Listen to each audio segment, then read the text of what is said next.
ఆఖరి లేఖ. రాజేష్ ఎప్పుడూ తన కుమార్తె సుధాన్ని చూసి గర్వపడేవాడు. చిన్నప్పటి నుంచి చదువులో అద్భుతంగా ఉండేది. కాని ఆమె వయసు పెరుగుతున్న కొద్దీ తండ్రి మాటలపై అసహనం పెరిగింది.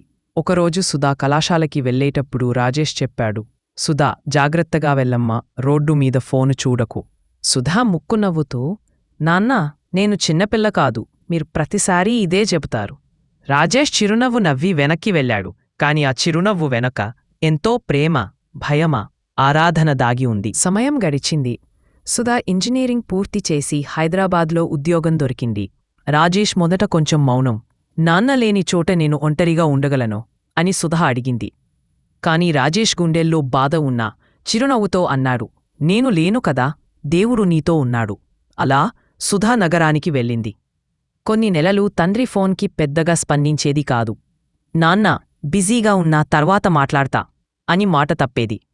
రాజేష్ ప్రతిరోజూ రాత్రి ఆమె చిన్నప్పటి ఫోటోలు చూస్తూ, ఇప్పుడు ఈ అమ్మాయి పెద్దవారైపోయింది అని మెల్లగా నవ్వుకునేవాడు. ఒకరోజు సుధాకి కాల్ వచ్చింది. మా నాన్న హార్ట్అటాక్ వచ్చింది. ఆమె షాక్ అయిపోయింది. పరుగెత్తి ఊరికి చేరుకుంది. రాజేష్ ఐసీయూలో కళ్లను తెరవలేకపోయాడు. డాక్టర్ చెప్పాడు, మీ నాన్న చివరిగా ఒక లేఖ రాసి పెట్టారు, మీకే అని చెప్పారు. సుధా చేతులు వణికుతూ లేఖ తెరిచింది. నా సుధా, నీ చిన్న చిన్న అడుగులు నడవడం చూసి నేర్చుకున్నాను ఎలా నిలబడాలో. నువ్వు పెద్దవారవుతున్నప్పుడు నేను నిన్ను ఆపులేదంటే అది ప్రేమతో, గర్వంతో.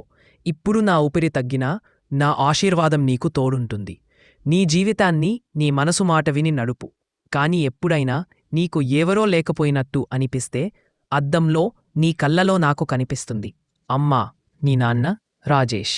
సుధా కన్నీళ్లు ఆపుకోలేక తండ్రి చేతిని పట్టుకుంది.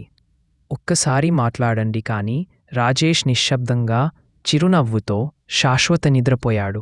ఆ రోజునుంచి సుధా ప్రతిసారి విజయాన్ని సాధించినప్పుడు తన తండ్రి ఫోటో ముందు ఒక దీపం వెలిగించేది.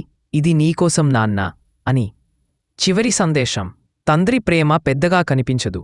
ఆ ప్రేమ మాటల్లో ఉండదు, ఆందోళనల్లో, శ్రద్ధలో దాగి ఉంటుంది. కుమార్తె దానిని అర్థం చేసుకునే సమయానికి తండ్రి మాటలే జ్ఞాపకమవుతాయి.